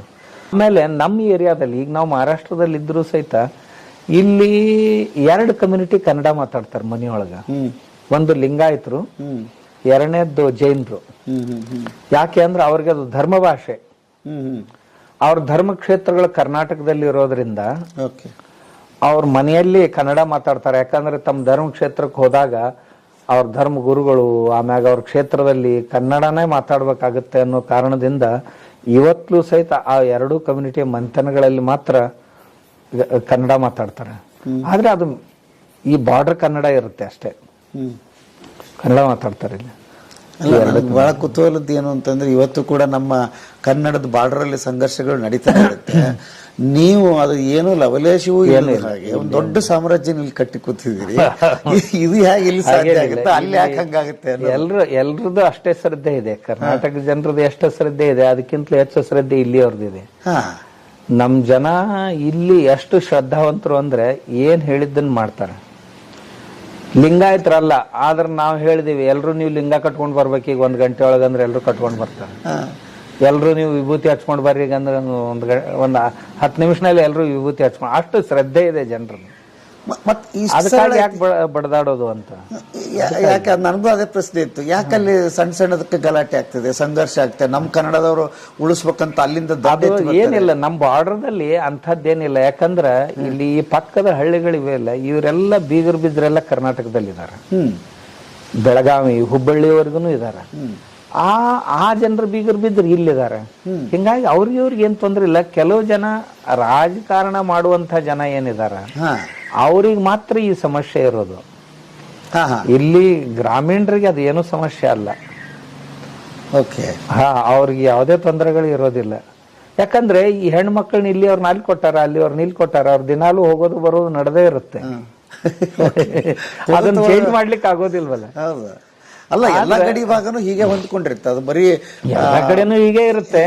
ಸುಮ್ಮನೆ ಏನೋ ಕಾರಣದಿಂದ ರಾಜಕೀಯಕ್ಕಾಗಿ ಇವೆಲ್ಲ ನಡೀತಿರ್ತಾವ, ನಾವು ನೋಡ್ತಿರ್ತೀವಿ. ಇಲ್ಲಿ ಆ ಕಡೆಯವರು ಅಷ್ಟೇ, ಈ ಕಡೆಯವರು ಅಷ್ಟೇ. ಇಲ್ಲಿನೂ ಕೆಲವು ಜನ ಹಾಗೆ ಮಾಡ್ತಿರ್ತಾರ, ಅಲ್ಲಿನೂ ಕೆಲವು ಜನ ಹೀಗೆ ಮಾಡ್ತಾರೆ. ಅವ್ರಿಗೇನು ಸಂಬಂಧ ಇರೋದಿಲ್ಲ. ಇಲ್ಲಿ ಬಾರ್ಡರ್ ನಲ್ಲಿ ಇದು ಮಾಡ್ಲಿಕ್ಕೆ ಏನ್ ಬರ್ತಾರ, ಅವ್ರು ಯಾರು ಇಲ್ಲಿ ಅವ್ರು ಇರೋದಿಲ್ಲ. ಲೋಕಲ್ದವರು ಬೇರೆ ದೂರದಿಂದ ಎಲ್ಲಿಂದನೋ ಬಂದಿರ್ತಾರೆ. ತಮ್ಮ ಬೇಳೆ ಬಯಸ್ಕೊಂಡು ಹೋಗೋ. ಆಮ್ಯಾಗ ಇಲ್ಲಿನೂ ಸಹಿತ ಬಾರ್ಡರ್ದಲ್ಲಿ ಯಾರು ಅಕ್ಕಪಕ್ಕದ ಹಳ್ಳಿಯವ್ರು ಯಾರು ಇರೋದಿಲ್ಲ. ಅದ್ರಲ್ಲಿ ಎಲ್ಲೋ ದೂರದಿಂದ ಬಂದಿರ್ತಾರೆ, ಬಂದವ್ರು ಆಂದೋಲನ ಮಾಡ್ತಿರ್ತಾರೆ. ಇಲ್ಲಿ ಜನ ಅವ್ರನ್ನ ಯಾರನ್ನು ಅಷ್ಟು ಗಂಭೀರವಾಗಿ ಪರಿಗಣಿಸೋದೇ ಇಲ್ಲ. ಆಯ್ತು, ಇದೊಂದ್ 2 ದಿವಸ ನಡೀತೆ ಅಂತ ಹೇಳ್ತಾರೆ ಅವರು. ಓಕೆ. ಸೊ ನಿಮ್ ಗಮನಕ್ಕೂ ಬಂದಿರುತ್ತೆ, ಇಲ್ಲಿ ಚರ್ಚೆ ನಡೀತಿದೆ, ಅಲ್ಲಿ ಏನ ಬಾರ್ಡರ್ ಅಲ್ಲಿ ಆದ್ರೆ ಅಂತದ್ದೇನಾದ್ರಿಂದ ತಮ್ಮ ಗಮನಕ್ಕೆ ಬಂದಾಗ ಏನಾದ್ರು ಪ್ರತಿಕ್ರಿಯೆ? ಏನಿಲ್ಲ. ನಮ್ಮ ಜನರ ಮನಸ್ಸಿನಲ್ಲಿ ಅದು ಇಲ್ವೇ ಇಲ್ಲ. ನಾವು ಬಸವನ ಬಾಗೇವಾಡಿಯಲ್ಲಿ ಈ ಉಳಿದ ಕಡೆ ನಮ್ಮ ಶಾಖಾ ಮಠಗಳಿವೆ. ಇಲ್ಲಿ ಜನ 10,000 ಜನ ಅಲ್ಲಿ ಬರ್ತಾರೆ ವರ್ಷಕ್ಕೆ. ಬಂದು 2-3 ದಿವಸ ಇದ್ದಲ್ಲಿ ಕಾರ್ಯಕ್ರಮ ಮಾಡ್ಕೊಂಡು ಈ ಕಡೆ ಬರ್ತಾರ. ಅಲ್ಲ, ನಮ್ ಕರ್ನಾಟಕದ ಕೋಟ್ಯಾಂತರ ನಿಮ್ ಭಕ್ತರಿದ್ದಾರೆ. ಅಷ್ಟು ನೀವು ಅಲ್ಲಿ ಕ್ರಾಂತಿನೇ ಮಾಡಿದಿರಿ. ಪ್ರತಿ ದಿವಸ ಬೆಳಗ್ಗೆ ಎದ್ರೆ ಕರ್ನಾಟಕದ ಯಾವ್ದಾದ್ರು ಒಂದು ಹಳ್ಳಿಯಲ್ಲಿ ಇರ್ತೀರಿ. ಹೀಗಾಗಿ ಇದು ಯಾವ ವೈರುಧ್ಯತೆ ಅಂತ ನನಗೆ ಕಾಡ್ತಾ ಇತ್ತು. ಮೋಸ್ಟ್ಲಿ ನೀವ್ ಹೇಳ್ದಂಗೆ ಅಂದ್ರೆ ಭಾಷಾ ವೈವಿಧ್ಯತೆಯನ್ನ ಒಂದುಗೂಡಿಸಿ ಒಂದು ಬೀಗರ್ ಮಾಡಿರಲಿಲ್ಲ, ಇಬ್ರು ಸೇರಿಸಿ. ಹಳೆ ಕಾಲದಿಂದನೂ ಬೀಗರ್ ಇದಾರ ಅವರು ಸುಮಾರು. ಅದರಲ್ಲೂ ವಿಶೇಷವಾಗಿ ನಮ್ಮ ಕೊಲ್ಲಾಪುರದಲ್ಲಿ ಈ ಬಾರ್ಡರ್ ಇದರಲ್ಲಿ ಅಥವಾ ಈ ದೊಡ್ಡ ಇಲ್ಲಿ ಪೊಲಿಟಿಕಲ್ ಲೀಡರ್ಸ್ ಅಂತ ಏನಿದಾರ, ಅವ್ರ ಎಲ್ಲ ಹೆಂಡತಿ ಊರೆಲ್ಲ ಕರ್ನಾಟಕದಲ್ಲಿವೆ. 70% ಜನರು.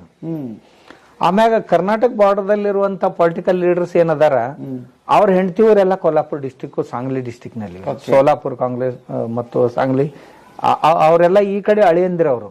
ಅಲ್ಲಿ ಲೀಡರ್ಸ್ಗಳೆಲ್ಲ, ಇಲ್ಲಿ ಲೀಡರ್ಸ್ಗಳೆಲ್ಲ ಈ ಕಡೆ ಬೆಳಗಾವಿ, ಬಿಜಾಪುರ, ಇವ್ರ ಅಳಿಯಂದಿರೇ ಇರ್ತಾರೆ ಹೆಚ್ಚು ಕಡಿಮೆ.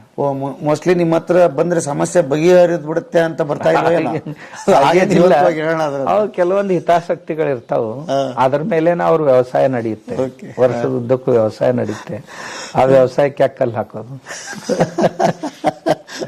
ಮೌನವಾಗಿ ಕ್ರಾಂತಿ ಮಾಡ್ತಾ ಇದ್ರಿ. ಆಮೇಲೆ ನನಗೆ ಇನ್ನೊಂದು ಮೂಲವಾದ ಪ್ರಶ್ನೆ, ನೀವಂತೂ ದೀಕ್ಷೆ ಕೊಟ್ರಿ, ಈಗ ಬಂದಾಗ ನೋಡ್ತಾ ಇದ್ದೆ, ಗುರುಗಳು ತಮಗೇನು ದೀಕ್ಷೆ ಕೊಟ್ರು, ಏನನ್ನ ಬೋಧಿಸಿದ್ರು ತಮ್ಗೆ? ಹಾಗೆ ಏನಿಲ್ಲ, ನಮ್ ಗುರುಗಳು ಮೊದ್ಲಿಂದನು ನೋಡಿ ಸನ್ಯಾಸ ಧರ್ಮ ಪಾಲನೆ ಮಾಡ್ಕೊಂಡು ಹೋಗೋದೇ ಆಗಲಿ, ಭಕ್ತರ ಜೊತೆ ಯಾವ ರೀತಿ ಸಂಬಂಧ ಇರಬೇಕು, ಭಕ್ತರನ್ನ ಯಾವ ರೀತಿ ಕಾಣಬೇಕು, ಆಮೇಲೆ ನಾವು ನೈತಿಕವಾಗಿ, ಆಧ್ಯಾತ್ಮಿಕವಾಗಿ, ಸಾಮಾಜಿಕವಾಗಿ ಎಷ್ಟು ಗಟ್ಟಿಮುಟ್ಟಾಗಿರ್ಬೇಕು, ಚೆನ್ನಾಗಿರ್ಬೇಕು, ಇಂಥವೇ ಮಾತುಗಳನ್ನು ಹೇಳೋದಲ್ಲ. ಇಲ್ಲಿ ಹೇಳೋದು ನಮ್ಮ ಸಾಧನೆ ಎಷ್ಟು ಚೆನ್ನಾಗಿರ್ಬೇಕು. ನೀವು ಬೆಳಿಗ್ಗೆಯಿಂದ ಅವ್ರ ಜೊತೆಲಿ ಇರ್ತಿದ್ರಿ, ಸೇವೆ ಮಾಡ್ತಿದ್ರಿ? ಇರ್ತಿದ್ವಿ, ಸೇವೆ ಮಾಡ್ತಿದ್ವಿ. ಆಮೇಲೆ ಬೇರೆ ಬೇರೆ ಬೇರೆ ಬೇರೆ ಕೆಲಸಗಳನ್ನ ಹಚ್ತಿದ್ರು ನಮಗ. ನಮ್ಮ ಗುರುಗಳು ತುಂಬಾ ಖಾಲಿ ಬಿಡ್ತಿರ್ಲಿಲ್ಲ. ಇತ್ತೀಚೆಗೆ ಏನಾಗಿದೆ, ಕೆಲಸ ಇರದೇ ಇದ್ರೆ ಏನೇನೋ ಕಲಿತಾರಂತೆ. ನಮ್ಮ ಗುರುಗಳು 1 ನಿಮಿಷನೂ ಹೀಗೆ ಖಾಲಿ ಇರ್ಬಿಡ್ತಿರ್ಲಿಲ್ಲ. ಅಲ್ಲ, ಎಲ್ಲ ಕೆಲಸ ಮಾಡ್ತಿದ್ರಿ, ಮರಾಠಿ ಕಲಿಬೇಕಂತ ಈ ಗುರುಗಳ ಹತ್ರ ಬರ್ಬೇಕಂತ ಯಾಕೆ ಅನಿಸ್ತು ನಿಮ್ಗೆ? ಹೆಂಗ್? ನಮ್ಮ ಗುರುಗಳೇ ಇವ್ರು ಮೊದ್ಲಿಂದನು. ನಮ್ಮ ಮನೆ ಗುರುಗಳೇ ಬಂದ್ ಮರಾಠಿ ಕಲಿಬೇಕು ಅಂತ ಹೇಳಿದ್ರ. ಗುರುಗಳ ಸ್ಥಾನದಲ್ಲಿ ಬಂದಿವಿ. ಇಲ್ಲಿ ಮರಾಠಿ ಇದೆ, ಇಲ್ಲಿ ಮರಾಠಿ ಕಲಿಯೋಣ ಅಂತ ಬಂದಿವಿ. ಯಾಕೆ ಅನಿಸ್ತು ಸರ್ ಬುದ್ಧಿ ನಿಮ್ಗೆ ಮರಾಠಿ? ಏನಿಲ್ಲ, ಮರಾಠಿ ಕಲ್ತ್ರೆ ಏನಾದ್ರು ಮತ್ತೆ ಮಹಾರಾಷ್ಟ್ರದಲ್ಲಿ ಎಲ್ಲಾದ್ರೂ ಸರ್ವಿಸ್ ಮಾಡ್ಲಿಕ್ಕಾಗತ್ತೆ. ಯಾಕೆ ಮ್ಯಾನೇಜ್ಮೆಂಟ್ ಮಾಡಿದ್ದೀವಲ್ಲ, ಏನಾದ್ರು ಮಾಡ್ಬೋದಾಗೆ ಅಂತ ಈಗ. ಯಾಕಂದ್ರೆ ಅವಾಗ ಮಾರ್ಕೆಟಿಂಗ್ ಆಗ್ಲಿ, ಈ MBA ಈಕ್ವಲ್ ಇದು, ಅದಕ್ಕೆ ಅಲ್ಲಿ ಅಷ್ಟೊಂದು ಇದು ಪ್ರಯಾರಿಟಿ ಇರಲಿಲ್ಲ. ಮತ್ತು ಅದು ಈ ಕಡೆ ಹೆಚ್ಚಿತ್ತು. ಏನು ಮಾಡಬೇಕು ಅಂತ ಬಂದಿದ್ದೀವಿ ಅಷ್ಟೇ. ಓಕೆ. ಹಾ, ನಾನು ಎಕ್ಸಿಡೆಂಟಲ್ ಸನ್ಯಾಸಿ. ಹಾ, ಎಕ್ಸಿಡೆಂಟಲ್ ಸನ್ಯಾಸಿ. ಓಕೆ. ಒಂದು ಕೆಲಸ ತಗೋಬೇಕಂತ ಬಂದವರು, ಭಾಷೆ ಕಲಿಕಂತ ಬಂದವರು, ದೊಡ್ಡ ಆ ಪ್ರವೃತ್ತಿ ಮೊದಲಿಂದನೂ ಇತ್ತು. ಗುರುಗಳೇ ಹೇಳಿದ್ರು ಅಂದ್ರೆ ಎಸ್ ಅಂದೆ. ಓಕೆ. ದೊಡ್ಡ ಸವಾಲುಗಳು ತಮ್ಮ ಮುಂದೆ ಇತ್ತು, ಯಾಕಂದ್ರೆ ನೀವು ಅದನ್ನ ನಾವು ನೋಡಿದೀವಿ. ಮಠ ಅಂದ್ರೆ ಏನು, ಗುರುಗಳಂದ್ರೆ ಏನು, ಏನ್ ಕೆಲಸ ನಡೀತಾವು, ಇವತ್ತಿಗೆ ಏನ್ ನಡೀತಾ ಇದೆ. ತುಂಬಾ ಮಠಗಳು ಇವತ್ತಂತೂ ರಾಜಕೀಯ ಪ್ರೇರಿತ ಆಗಿದೆ ಮತ್ತು ಕಲುಷಿತಗೊಂಡಿದೆ. ಏನ್ ರಾಜಕೀಯ ಮಾಡೋದಕ್ಕೆ ಒಂದಿಷ್ಟು ಜನ ಕುಂತು ಬಿಟ್ಟರು ಅನ್ನೋ ಪರಿಸ್ಥಿತಿ ಕೂಡ ಇವತ್ತು ಮಠಗಳು. ಆಕ್ಚುಲಿ ಮಠಗಳು, ಗುರುಗಳು, ನಮ್ಮ ಮನೆಗ ಏನೇ ಕಷ್ಟ ಬರ್ಲಿ ನಾವು ನಂಬಿದ ಸಾಮಾನ್ಯ ಜನ ಗುರುಗಳು ಉಡ್ಯಾಗ ಹಾಕೋಣಪ್ಪ ಅಂತಿತ್ತು. ಅವತ್ತು ಹೇಗಿತ್ತು, ಏನೋ ಜಗಳ ಬರ್ಲಿ ಏನೋ ಬರ್ಲಿ ತಮ್ಮ ಮುಂದೆ ಬರ್ತಿದ್ವಿ ನಾವು. ಬುದ್ಧಿ ನೀವು ಹೇಳ್ರಿ, ನಮ್ಮ ಮಗನ ಬುದ್ಧಿ ಹೇಳ್ರಿ ಅಂತಿದ್ವಿ ನಾವು ಬಂದು. ಎಲ್ಲ ಸ್ಥಾನಗಳನ್ನ ಗುರುಗಳಿಗೆ ಕೊಟ್ಟಿದ್ವಿ. ಹಂಗಿದ್ದ ಮಠಗಳು ಹಾಗಾಗಿದೆ. ಬಟ್ ನಿಮ್ಮನ್ನ ನೋಡ್ತಾ ಇದ್ರೆ ಎಷ್ಟು ಅದ್ಭುತ ಅಗಾಧವಾದ ಬದಲಾವಣೆ ತಂದು ಬಿಟ್ರಿ ಅಂತಂದ್ರೆ ಹೇಗೆ ಸಾಧ್ಯ ಆಯ್ತದ ಅಂತ. ಏನಿಲ್ಲ, ನಾವು ಒಂದು ಸಹಜತೆಯನ್ನು ಮೈಗೂಡಿಸ್ಕೊಳ್ಬೇಕು. ಕೃತ್ರಿಮತೆ ಇರಬಾರ್ದು. ಅದು ಬಂತು ಅಂದ್ರೆ ಮನುಷ್ಯನ ದಾರಿ ಬಿಡಿಸುತ್ತೆ. ಸಹಜವಾಗಿರೋದನ್ನು ಕಲಿಯೋದು. ಎರಡನೇದು ಸ್ವಾರ್ಥರಹಿತವಾಗಿರ್ಬೇಕು, ನಿಸ್ವಾರ್ಥಿಯಾಗಿ ಇರಬೇಕು. ಮೂರನೇದು ನಾವು ನೈತಿಕವಾಗಿ ಬಹಳ ಗಟ್ಟಿಯಾಗಿರ್ಬೇಕು. ನಮ್ಮ ನೈತಿಕ ಜೀವನ ಬಹಳ ಗಟ್ಟಿಯಾಗಿತ್ತು ಅಂತಂದ್ರೆ ಕಾಲಕ್ಕೂ ಸಹಿತ ಒಳಗೆ ಪ್ರವೇಶ ಮಾಡ್ಲಿಕ್ಕೆ ಆಗೋದಿಲ್ಲ. ಅದು ಇರಬೇಕು. ಆಮೇಲೆ ಯಾವ ಸಮಾಜ ಇದನ್ನ ಮಠ ಕಟ್ಟಿದೆ, ಅವ್ರ ದೇಣಿಗೆ, ಅವ್ರ ದಕ್ಷಿಣದಿಂದನೇ ನಮ್ಮ ಧರ್ಮಕ್ಷೇತ್ರಗಳು ಹುಟ್ಟಿದ್ದು ಅಥವಾ ಬೆಳೆದದ್ದು, ಅವ್ರ ಬಗ್ಗೆ ನಮಗೆ ಯಾವಾಗಲೂ ಸಂವೇದನಶೀಲತೆ ಇರಬೇಕು. ಮಠಾಧಿಪತಿಗಳೇ ಇಂಥ ಕೆಲವೊಂದು ಗುಣಗಳನ್ನು ಬೆಳೆಸ್ಕೊಂಡ್ರೆ ಸಾಮಾನ್ಯ ಜನರ ಜೊತೆಗೆ ನಾವು ತುಂಬ ಬೇಗ ಟಚ್ ಆಗ್ತೀವಿ ಅಥವಾ ಕನೆಕ್ಟ್ ಆಗ್ತೀವಿ. ಆಮೇಲೆ ಅವ್ರ ಸುಖ ದುಃಖಗಳನ್ನು ನಾವು ನಮ್ಮ ಸುಖ ದುಃಖಗಳು ಅಂತ ಸ್ವೀಕರಿಸಿ, ಆಮೇಲೆ ನಾನು ಯಾವಾಗಲೂ ವಿಚಾರ ಮಾಡ್ತಾ ಇರ್ತೀನಿ, ಸಾಮಾನ್ಯ ಜನ ಕೂಲಿ ಹೋಗುವವರು ಸಹಿತ ಮಠದ ಉತ್ಸವ ಜಾತ್ರೆ ಬಂತು ಅಂದ್ರೆ ತಾವು ಕೂಲಿ ಮಾಡಿ ತಂದದ್ರಲ್ಲಿ ಒಂದು ಭಾಗ ಮಠಗಳಿಗೆ ಕೊಡ್ತಾರೆ. ಹೌದು. ಕೂಲಿ ಮಾಡೋರು ಉಳಿದವ್ರಂತರೂ ಕೊಟ್ಟೆ ಕೊಡ್ತಾರೆ. ಒಬ್ಬ ಮನುಷ್ಯ ದಿನಗೂಲಿ ಮಾಡುವವ ತನ್ನ ಕೂಲಿ ಒಳಗಿಂದ ಒಂದು ಪಾರ್ಟು ನಾವು ಕೊಡ್ತಾನೆ. ಅವಾಗ ಅನಿಸುತ್ತೆ, ಈ ಮನುಷ್ಯ ತಾನು ಕೂಲಿ ಮಾಡ್ಕೊಂಡು ಬಂದದ್ರಲ್ಲಿ ನಮಗೆ ಕೊಟ್ಟ, ಹಾಗಾದ್ರೆ ನಾವು ಇವನ್ ಸಲುವಾಗಿ ಏನ್ ಮಾಡ್ತಾ ಇದ್ದೇವೆ? ಅವನು ನಮ್ಮ ಮಟ್ಟದ ಸಲುವಾಗಿ ಕೊಟ್ಟ, ಹಾಗಾದ್ರೆ ನಾವು ಈ ಸಾಮಾನ್ಯರಿಗಾಗಿ ಏನ್ ಮಾಡ್ಲಿಕ್ಕೆ ಆಗೋದಿಲ್ಲ ನಾವು ಅಂತ ಬೇರೆ ಬೇರೆ ಬೇರೆ ಬೇರೆ ಸಾಮಾಜಿಕ ಚಟುವಟಿಕೆಗಳನ್ನ ಕೈಗೆ ತಗೊಂಡು ನಾವು ನಮ್ಮ ಕೈಲಾದಷ್ಟು, ನಾವೇನು ಜಗತ್ತಿಗೆ ಪೂರ್ತಿ ಆಗೋದಿಲ್ಲ, ಸಾಕಾಗೋದಿಲ್ಲ, ನಮ್ಮ ಕೈಯಿಂದ ಎಷ್ಟಾಗುತ್ತೆ ಅಷ್ಟೊಂದು ಮಾಡೋಣಲ್ಲ ಅಂತ ಮಾಡಿದ್ವಿ. ಅದರ ಪರಿಣಾಮ ಬಹಳ ಚೆನ್ನಾಗಿ ಬಂತು. ಜನ ತುಂಬ ಸಹಕರಿಸ್ತಾರೆ. ಆಮೇಲೆ ಇನ್ನಷ್ಟು ಜನ ಸಮೀಪ ಬರ್ತಾ ಹೋಗ್ತಾರೆ. ಆಮ್ಯಾಗ ಸ್ವಾಮಿಗಳಾದವರು ಒಂದು ಅನುಭವಕ್ಕೆ ಬಂತು, ಯಾರು ಮಧ್ಯದಲ್ಲಿ ದಲಾಲರನ್ನ ಇಟ್ಕೋಬಾರ್ದು ಅಂತ. ಅದು ಸ್ವಾಮಿಗಳನ್ನ ಭೇಟಿ ಆಗ್ಬೇಕಾದ್ರೆ ಇವ್ರನ್ನ ಭೇಟಿ ಆಗ್ಬೇಕು, ಇವ್ರು ಭೇಟಿ ಮಾಡಿಸ್ತಾರೆ, ಇಂಥ ದಲಾಲರನ್ನ ಇಟ್ಕೋಬಾರ್ದು. ಅದರಿಂದ ಏನಾಗುತ್ತೆ, ಕನೆಕ್ಷನ್ ಆಗೋದಿಲ್ಲ. ನಮ್ಮ ಬಗ್ಗೆ ಇದ್ದದ್ದಕ್ಕಿಂತಲೂ ಹೆಚ್ಚಿಂದ ಏನೋ ಪ್ರಚಾರ ಮಾಡ್ತಾರೆ, ಒಂದು ಇರದೇ ಇದ್ರೆ ಇದ್ದದಕ್ಕಿಂತಲೂ ಏನೋ ಕಡಿಮೆ ಹೀಗೂ ಆಗೋ ಸಾಧ್ಯತೆ ಇರುತ್ತೆ. ನಾವು ನೇರವಾಗಿ ಜನರ ಜೊತೆ ಸಂಪರ್ಕದಲ್ಲಿರುವ.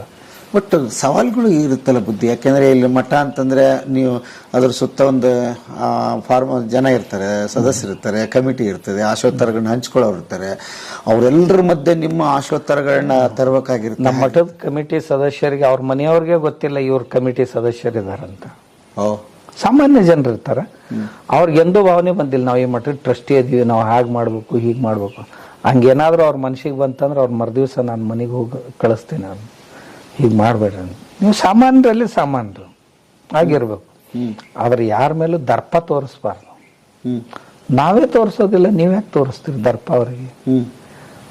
ಒಬ್ಬ ಮನುಷ್ಯ ಭಾಳ ದೂರದಿಂದ ಬಂದಿರ್ತಾನ, ಏನೋ ನೋವು ನಲಿವುಗಳಿರ್ತಾವ, ಅವುಗಳನ್ನ ಹಂಚ್ಕೊಳ್ಳಿಕ್ ಬಂದಿರ್ತಾನವ.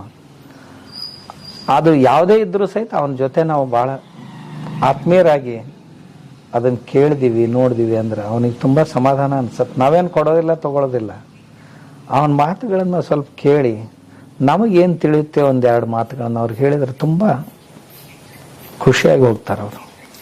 ಕರ್ಕೊಂಡ್ ಬಂದಿರ್ತಾರೆ ನಿಮ್ಮ ಹತ್ರ ಮಕ್ಕಳನ್ನ, ಬುದ್ಧಿ ಹೇಳ್ರಿ, ಅದು ಹೇಳ್ರಿ, ಇದು ಹೇಳ್ರಿ ಅಂತ. ಅಂದ್ರೆ ತಂದೆ ತಾಯಿಗಳು ಮಕ್ಕಳು ನಾನು ಹೇಳಿದ್ದನ್ನು ಕೇಳ್ಬೇಕು, ನಂಗೆ ಆಗ್ಬೇಕು, ಒಳ್ಳೆ ದಿನಾಲು ಬರ್ತಾರೆ, ಮಕ್ಕಳನ್ನ ಕರ್ಕೊಂಡು ಬರ್ತಾರೆ. ಇನ್ನ ಮಕ್ಕಳು ಓಡಿ ಹೋಗಿರ್ತಾರೆ ಮನೆ ಬಿಟ್ಟು, ಅಂಥವ್ರನ್ನ ಕರ್ಕೊಂಡು ಬರ್ತಾರೆ.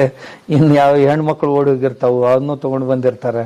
ಅವ್ರಿಗೆಲ್ಲ ತಿಳಿಸಿ ಹೇಳ್ರಿ ಅಂತ. ಗಂಡ ಹೆಂಡತಿ ಜಗಳ ಅಂತ ಬಂದಿರ್ತಾವು, ತಂದೆ ಮಕ್ಕಳ ಜಗಳ ಅಂತ ಬರ್ತಾವು. ಎಷ್ಟು ಸಾಧ್ಯನೋ ಅದರದ ಕುರಿತು ಏನೋ ಹೇಳ್ಬೇಕಂತ ಹೇಳ್ಬಾರ್ದು. ಅದರ ಆಳದ ಅರಿವು ಮಾಡಿಕೊಂಡು ಆಳ ಮತ್ತು ಅದರ ಹರಿವುಗಳನ್ನು ತಿಳ್ಕೊಂಡು ಒಳ್ಳೆ ಸಲಹೆಯನ್ನು ಕೊಟ್ಟರೆ ಪಾಲಿಸ್ತಾರೆ. ಸುಪ್ರೀಂ ಕೋರ್ಟ್ ವರೆಗೆ ಹೋದಂತ ಕೇಸ್ಗಳು ಸಹಿತ ಹಿಂದೆ ತಕೊಳ್ತಾರೆ, ಪಾಲಿಸ್ತಾರ. ಅವ್ರಿಗೆ ಆದ್ರೂ ಒಳ್ಳೇದನ್ನ ಹೇಳ್ಬೇಕಷ್ಟೇ. ಗುರುಗಳ ಕಡೆ ಲಿಂಗ ದೀಕ್ಷಾ ತಗೊಳಿಕ್ ಬಂದ್ವಿ. ಲಿಂಗ ದೀಕ್ಷೆ ಬಂದ್ರಿ? ನಾವ್ ಬಿಜಾಪುರದವ್ರಿ. ಜ್ಞಾನ ಯೋಗ ಆಶ್ರಮದಿಂದ ಕಾಡಸಿದ್ದೇಶ್ವರ ಸ್ವಾಮಿಗಳ ಹತ್ರ ಭೇಟಿಯಾಗಕ್ ಬಂದಿದ್ವಿ. ಅವ್ರು ಸಿಕ್ಕದ ನಮ್ಗೊಂದ್ ಸೌಭಾಗ್ಯ. ಬಹಳ ಖುಷಿ ಆಯ್ತು ಎಲ್ಲರಿಗೆ, ನಮ್ಮ ಫ್ಯಾಮಿಲಿ ಹಾ ಎಲ್ಲ ಒಂದೇ ಕುಟುಂಬ. ಬಹಳ ಅಪರೂಪ, ಬಹಳ ಖುಷಿ ಆಯ್ತು ನಿಮ್ಮನ್ನ ನೋಡಿ. ಎಲ್ಲ ಅಣ್ಣ ತಮ್ಮಗಳ ನೀವು? ಏನ್ ಹೊಸದಾಗಿ ಮದುವೆ? ಹಾ ಮದುವೆ. ಹೌದಾ? ಮಗಳನ್ರಿ? ಹಾ ಮಗಳು. ಏನ್ ಅನ್ಸ್ತಾರಿ? ನಾವ್ ಅಕ್ಕ ಆಗ್ಬೇಕ್ರಿ ಅವ್ರು. ಹೌದಾ? ಮನೆ ಮನೆಗ ಹೇಳ್ರಿ, ಏನ್ ಅನಿಸ್ತು? ಆಶೀರ್ವಾದ ತಗೊಂಡ್ರಿ? ಒಂಥರ ಏನೋ ಚೇಂಜ್ ಆಗಿದೆ ಲೈಫಲ್ಲಿ ಅನಿಸ್ತಾ ಇದೆ. ಏನೋ ಸ್ಪರ್ಶ ಈ ಕಣ್ಣೀರ ಮಠಕ್ಕೆ ಬಂದ ತಕ್ಷಣ ಏನೋ ಹೊಸ ಸ್ಪರ್ಶ ಆಗ್ತಿದೆ ದೇವ್ರದು, ಆ ತರ ಫೀಲ್ ಆಗ್ತಿದೆ.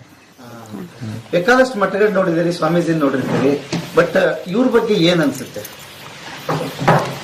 ಬೇರೆ ಮಠಗಳಲ್ಲಿ ಹೆಂಗಿರುತ್ತಂದ್ರೆ ಮಾತಾಡುದು ಕಾತಾಡುದು ಇರಲ್ಲ, ಕರೆದು ಏನು ಎಂತ ಉಪಚಾರ ಏನು ಕೇಳೋದಿಲ್ಲ. ನಮ್ಮ ಇಲ್ಲಿ ಕನ್ನೇರಿ ಮಠದಲ್ಲಿ ಹೆಂಗ ಅನಿಸ್ತಂದ್ರೆ ಎಲ್ಲರಿಗೂ ಕರೆದು ಮಾತಾಡ್ಸಿದ್ರು ಅವರು. ಯಾವ್ರು ಬಂದಿರಿ, ಹೆಂಗ್ ಬಂದಿರಿ, ಏನಾಗ್ಬೇಕು ಎಲ್ಲ ನಮ್ಮ ಯೋಗಕ್ಷೇಮಗಳನ್ನು ಚೆನ್ನಾಗಿ ವಿಚಾರಿಸಿದ್ರು ಸ್ವಾಮಿಗಳು. ಅದು ಖುಷಿ ಆಗ್ತಿದೆ, ಅದರಿಂದ ಒಂಥರ ಏನೋ ಖುಷಿ ಆಗ್ತಿದೆ. ನಾನು ಕಾಡಸಿದ್ದೇಶ್ವರಪ್ಪರ ಮಠಕ್ಕೆ ಬಂದಿರೋದು ಬಹಳಷ್ಟು ಖುಷಿಯಾದಂತ ವಿಷಯ. ಯಾಕೆಂದ್ರೆ ಅವ್ರದ್ದು ನಾನು ನೋಡ್ತಾ ಇರ್ತೀನಿ, ಯೂಟ್ಯೂಬ್ ಚಾನಲ್ ಆಗಿರ್ಬೋದು. ಒಂದ್ ತಿಂಗಳು ಅಲ್ಲಿ ನಮ್ಮ ಊರಲ್ಲಿ ಕಾಕಂಡ್ ಕೇಳಿ ಪ್ರವಚನ ನಡೆದಿದೆ ಸಿದ್ದೇಶ್ವರಪ್ಪ ಅವ್ರದ್ದು. ಅವಾಗ ಕಾಡಸಿದ್ದೇಶ್ವರಪ್ಪ ಅವ್ರು ಬಂದಿದ್ರು. ಅವರ ಪ್ರವಚನವನ್ನ ಕೇಳಿ ನಾನು ಬಹಳಷ್ಟು ಅದನ್ನ ಮಾಡ್ಬೇಕು, ಸಾವಯವ ಕೃಷಿ ಮಾಡ್ಬೇಕು ಅಂತಕ್ಕಂಥದ್ದು. ಈಗ ಮಣ್ಣಲ್ಲಿ ಏನ್ ಮಾಡಿದಾರೆ, ಮಣ್ಣಿಗೆ ನಾವು ವಿಷ ಉಣಿಸ್ತಾ ಇದೀವಿ. ಭೂಮಿಗೆ ನಾವ್ ಯಾರು ಅದಕ್ಕೆ ಬೇಕಾಗಿರುವಂತ ಫಲವತ್ತತೆಯನ್ನು ಕೊಡ್ತಾ ಇಲ್ಲ, ವಿಷ ಉಣಿಸ್ತಾ ಇದೀವಿ. ಅದನ್ನೇ ನಾವು ಸ್ವೀಕಾರ ಮಾಡ್ತೀವಿ, ವಿಷವನ್ನ ಸ್ವೀಕಾರ ಮಾಡ್ತಿದೀವಿ. ಆ ವಿಷ ಉಣ್ಣೋದ್ರಿಂದ ನಮ್ಮ ಆಯುಷ್ಯದ ಮಟ್ಟ ಏನಾಗ್ಬಿಟ್ಟೈತ್ರಿ, 100 ಇಲ್ಲ 50, 40 ಬಂದ್ ನಿಂತಿದ್. ಅದು ನಿಲ್ಬೇಕಂದ್ರೆ ನಾವ್ ಏನ್ ಮಾಡ್ಬೇಕಾಗೈತಿ, ಸಾವಯವ ಕೃಷಿ ಮೊದಲು ಹೆಂಗಿತ್ತಲ್ಲ, ನಮ್ಮ ಹಿರಿಯರೆಲ್ಲ ಯಾವ ಕೃಷಿ ಮಾಡ್ತಿದ್ದಲ್ಲ ಆ ಕೃಷಿಯನ್ನ ನಾವು ವಾಪಸ್ ಬರ್ತಾ ಇದೆಯೇನೋ ಅನ್ನುವಟ್ರ ಮಟ್ಟಿಗೆ ಈಗ ಬಿತ್ತಿನ ವಾತಾವರಣ ಇರ್ತಕ್ಕಂಥದ್ದು. ಅದನ್ನ ಯಾರು ಮಾಡ್ತಿದಾರ ಅಂದ್ರೆ ನಮ್ಮ ಕಾಡಸಿದ್ದೇಶ್ವರಪ್ಪಗಳು ಮಾಡ್ತಿದಾರ ಅಂತಕ್ಕಂಥದ್ದು. ಯಾರು ಏನು ರಾಸಾಯನಿಕ ವಸ್ತುಗಳನ್ನ ಬಳಸೋದು ಬೇಡ, ಎಲ್ರು ಏನ್ ಮಾಡ್ಬೇಕು, ನ್ಯಾಚುರಲ್ ಆಗಿ ಸಿಗುವಂತಹ ಸಾವಯವ ಪದಾರ್ಥಗಳನ್ನ ಬಳಸಬೇಕು. ನಾವು ಎಲ್ಲರೂ ಸಾವಯವ ಮಾಡ್ತೇವಿ, ಸಾವಯವ ಕೃಷಿ ಮಾಡ್ತೇವಿ ಅಂತ ಹೊರಟೇವಿ, ಮನಿ ಮುಂದೆ 2 ದನ ಇಲ್ಲ ಅಂತಂದ್ರೆ ಸಾವಯವ ಕೃಷಿ ಆಗೋದಿಲ್ಲ. ಅದೇನಾಗತ್ತ, ಸಾವಯವ ಕೃಷಿ ಆಗತ್ತ ಅಂತ ನಾನು ಹೇಳ್ಬಹುದು. ದನ ಇದ್ರೆ ಸಾವಯವ ಕೃಷಿ ಮಾಡೋಕ್ ಸಾಧ್ಯ, ದನನೇ ಇಲ್ಲ ಅಂತಂದ್ರೆ ಹೆಂಗ್ ಸಾವಯವ ಕೃಷಿ ಮಾಡಕ್ ಸಾಧ್ಯ ಅದಾರೆ. ಅದಕ್ಕಾಗಿ ನಾವು ಪ್ರತಿಯೊಬ್ರು ಏನ್ ಮಾಡ್ಬೇಕಾಗೈತಿ, ನಮ್ಮ ದೇಶಿ ತಳಿಯನ್ನ ಉಳಿಸ್ಬೇಕಾಗೈತಿ. ಎಲ್ಲಿ ದೇಶಿ ತಳಿ ಸಿಗ್ತಾ ಇಲ್ಲ, ಎಲ್ಲ ಏನಾಗಿದಾವ ಹೈಬ್ರಿಡ್ ಬಂದಿರುವಂತದ್ದು. ಹೈಬ್ರಿಡ್ ದನಗಳನ್ನೇ, ಜವಾರಿ ದನಗಳನ್ನ ಬಿಟ್ಟು ಹೈಬ್ರಿಡ್ ಹೆಚ್ಚು. ನಮಗೇನ್ ಬೇಕಾಗೈತಿ, ಹಣ ಬೇಕಾಗೈತಿ. ಯಾರು ನಮ್ಮ ಆರೋಗ್ಯ ದೃಷ್ಟಿಯಿಂದ ನೋಡ್ತಾ ಇಲ್ಲ, ಹಣ ಬೇಕು, ಆರ್ಥಿಕವಾಗಿ ಮುಂದುವರಿಬೇಕು ಅನ್ನುವಂತ ದೃಷ್ಟಿಕೋನದಿಂದ ನಾವೆಲ್ಲರೂ ಕೃಷಿ ಮಾಡ್ತಾ ಇದೀವಿ. ನಾನೊಬ್ಬ ರೈತನ ಮಗಳಾಗಿರುವಂತದ್ದು. ಹಾಗಾಗಿ ನಾನು ಏನ್ ಮಾಡಿದೀನಿ, ನಂದು ಏನೋ ಡಿಗ್ರಿ ಆಗಿರ್ಲಿ ಅದನ್ನ ಹೆಚ್ಚಿಂದ ಯಾರನ್ನ ಮಾಡ್ಕೊಂಡಿನಿ, ಮದ್ವೆ ಮಾಡ್ಕೋಬೇಕಾದ್ರೂ ಒಬ್ಬ ಅಪ್ಪಟ ಕೃಷಿಕಾರನನ್ನ ಮದ್ವೆ ಮಾಡ್ಕೊಂಡಿನಿ. ಯಾಕಂದ್ರೆ ನನ್ ಕೃಷಿ ಬಗ್ಗೆ ಅಷ್ಟು ಹಂಬಲ ಇರ್ತಕ್ಕಂಥದ್ದು. ನಾನು ಏನಾದ್ರೂ ಕೃಷಿಯಲ್ಲಿ ಒಂದಿಷ್ಟು ಸಾಧನೆಯನ್ನ ಮಾಡ್ಬೇಕು ಅಂತಕ್ಕಂಥ ಹಂಬಲ್ ಬಾಳ ಅದ. ನಂದು ಎಜುಕೇಶನ್ ಏನೂ ಇರ್ಲಿ, ಆದ್ರೆ ಕೃಷಿಯಲ್ಲಿ ಎಂತ ಕೃಷಿ ಮಾಡ್ಬೇಕು ಅಂತಂದ್ರೆ ನಮ್ದೊಂದಿಷ್ಟು ಜಮೀನ್ ಇದೆ, ಬಹಳಷ್ಟು ಅಂತಿಲ್ಲ, ಒಂದಿಷ್ಟು ಜಮೀನ್ ಇದೆ, ಬದುಕುವಷ್ಟು ಜಮೀನ್ ಇದೆ. ಅಲ್ಲಿ ನಾನು ಏನ್ ಮಾಡ್ಬೇಕಂತಿದೀನಿ, ಸಾವಯವ ಕೃಷಿ ಮಾಡ್ಬೇಕು ಅಂತಕ್ಕಂಥ ಹಂಬಲವನ್ನ ನಮ್ಮ ಯಜಮಾನ್ರಿಗೆ ಪ್ರೋತ್ಸಾಹಿತ. ನಾನು ಹೊಲಕ್ ಹೋಗೋದಿಲ್ಲ, ಮಾಡೋದಿಲ್ಲ, ನನ್ ಕೆಲಸ ಬೇರೆ ಇರ್ತಕ್ಕಂಥ, ಅದ್ರ ಇದನ್ನ ಮಾಡ್ರಿ ಅಂತ ಹೇಳ್ತೀನಿ. ಅವ್ರು ಅದಕ್ಕೆ ಬರ್ತಾ ಇಲ್ಲ. ಸಾವಯವ ಕೃಷಿ ಮಾಡ್ರಿ ಅಂದ್ರೆ ಇಲ್ಲ, ಸಿಗ್ತದ್ ಬಿಡ, ಔಷಧ ಹೊಡಿ ಸಿಗ್ತೈತಿ, 16 ಕಸ ತೆಗಿಬೇಕು, ರೌಂಡ್ ಅಪ್ ಹೊಡಿತಾರೆ. ರೌಂಡ್ ಅಪ್ ಹೊಡಿಯೋದು, ಆ ಕಸ ತೆಗೆದ್ರೊಳಗೆ ನಿನ್ ದೇಹ ಹಾಳು ಮಾಡ್ಕೊಂತೀಯ. ನಾನು ಎಷ್ಟು ಸಲ ಹೇಳ್ತೀನಿ ಅವರಿಗೆ, ಅದನ್ನ ಅವ್ರು ತೆಗೆದುಕೊಳ್ತಾ ಇಲ್ಲ. ರೌಂಡ್ ಬೆಳಕ್ ಹೊಡಿಬೇಡ್ರಿ, ಅದರಿಂದ ಕ್ಯಾನ್ಸರ್ ಬರ್ತಾ ಇದೆ. ಎಷ್ಟೋ ಜನ ಅಗ್ರಿ ಕಾಲೇಜ್ ನಲ್ಲೇ ಕೆಲಸ ಮಾಡ್ತೀನಿ ನಾನು ಆಗ ಕನ್ನಡ ಪ್ರೊಫೆಸರ್ ಆಗಿ. ಅಲ್ಲಿ ನಂಗೆ ತಿಳಿದಷ್ಟು ಮಟ್ಟಿಗೆ ಮಕ್ಕಳಿಗೆ ಏನ್ ಹೇಳ್ತಿರ್ತೀನಿ, ಇವತ್ತಿನ ಸಂಸ್ಕೃತಿಯ ಬಗ್ಗೆ ಇವತ್ತಿನ ವಾತಾವರಣ ಏನಾಗಿದೆ, ನಾವೆಲ್ಲ ನಮ್ಮ ಭಾರತೀಯ ಸಂಸ್ಕೃತಿಯನ್ನ, ಕರ್ನಾಟಕ ಸಂಸ್ಕೃತಿಯನ್ನ, ಆಚಾರ ವಿಚಾರವನ್ನ ಎಲ್ಲವನ್ನೂ ಮರ್ತಾ ಇದೀವಿ. ನಮಗೆ ಎಂತದ್ ಬೇಕಾಗೈತಿ, ವೆಸ್ಟರ್ನ್ ಕಲ್ಚರ್ ಬೇಕಾಗೈತಿ. ಪಾಶ್ಚಿಮಾತ್ಯ ಸಂಸ್ಕೃತಿಯನ್ನ ನಾವು ಅಳವಡಿಸ್ಕೊಂತ ಇದೀವಲ್ಲ, ಅದು ಆಗ್ಬಾರ್ದು. ನಮ್ದೆಲ್ಲ ಏನಾಗ್ಬೇಕು ಅಂತಂದ್ರೆ ಭಾರತೀಯ ಸಂಸ್ಕೃತಿ ನಮ್ದು ಭವ್ಯ ಭಾರತವಾಗಿರ್ತಕ್ಕಂಥ ಭಾರತದ ಶ್ರೀಮಂತವಾದಂತ ಸಂಸ್ಕೃತಿ ನಮ್ದಿದೆ. ಆ ಸಂಸ್ಕೃತಿಯನ್ನ ನಾವೇನ್ ಮಾಡ್ತಾ ಇದೀವಿ, ಕಳ್ಕೊಂತ ಇದೀವಿ. ನಮ್ ಸಂಸ್ಕೃತಿ ಕಲಿಯೋದಕ್, ಭಾರತೀಯ ಸಂಸ್ಕೃತಿಯನ್ನ ಕಲಿಯೋದಕ್ಕ ವಿದೇಶರು ಇಲ್ಲಿ ಬರ್ತಾ ಇದಾರೆ. ಅವ್ರ ಸಂಸ್ಕೃತಿ ಬೇಡ ಆಗೈತಿ, ಭಾರತೀಯ ಸಂಸ್ಕೃತಿ ಬೇಕಾಗಿರುವಂತದ್ದು. ಭಾರತೀಯ ಸಂಸ್ಕೃತಿ ಅಷ್ಟು ಭವ್ಯವಾಗಿರ್ತಕ್ಕಂಥದ್ದು, ಶ್ರೀಮಂತ ಸಂಸ್ಕೃತಿ ಐತಿ, ಅದನ್ನ ಅಳವಡಿಸ್ಕೋಬೇಕು ಅಂತ ವಿದೇಶರೆಲ್ಲ ಇಲ್ಲಿ ಬರ್ತಿದಾರ. ನಾವೇನ್ ಮಾಡ್ತಾ ಇದೀವಿ ಅಂತಂದ್ರೆ ನಮ್ಮ ಸಂಸ್ಕೃತಿಯನ್ನ ಅಧೋಗತಿಗೆ ತಳ್ತಾ ಇದೀವಿ. ಇಂಥ ಸ್ವಾಮೀಜಿಗಳು ಇರೋ ಕಾರಣಕ್ಕಾಗಿ ಅಲ್ಪ ಸ್ವಲ್ಪ ಎಲ್ಲೋ ಒಂದಿಷ್ಟು ಏನ್ ಮಾಡೈತಿ, ನಮ್ಮ ಸಂಸ್ಕೃತಿ ಅದನ್ನ ಉಳಿಸ್ಕೊಂಡು ಹೋಗ್ತಾ ಇದೀವಿ ಅನ್ನುವಂಥದ್ದು. ಏನಾಗ್ರಿ, ಎಷ್ಟೋ ಕಲೀರಿ, ಏನೋ ಯಾವ್ದನ್ನ ಬೆಳೆಸ್ಕೊಳ್ರಿ, ಬೇಡ ಅಂತಿಲ್ಲ, ಎಲ್ಲದನ್ನ ಕಳಿಸ್ಕೊರಿ, ಆದ್ರೆ ನಮ್ಮ ಮೂಲವಾಗಿರ್ತಕ್ಕಂಥ ಸಂಸ್ಕೃತಿಯನ್ನ ಯಾವತ್ತಿಗೂ ಮರಿಬಾರ್ದು ಅಂತಕ್ಕಂಥದನ್ನ ಈ ಮೂಲಕ ಹೇಳೋದ್ರ ಮೂಲಕ ನಿಮ್ಮೆಲ್ಲರಿಗೂ ಮತ್ತೊಮ್ಮೆ ಶರಣು.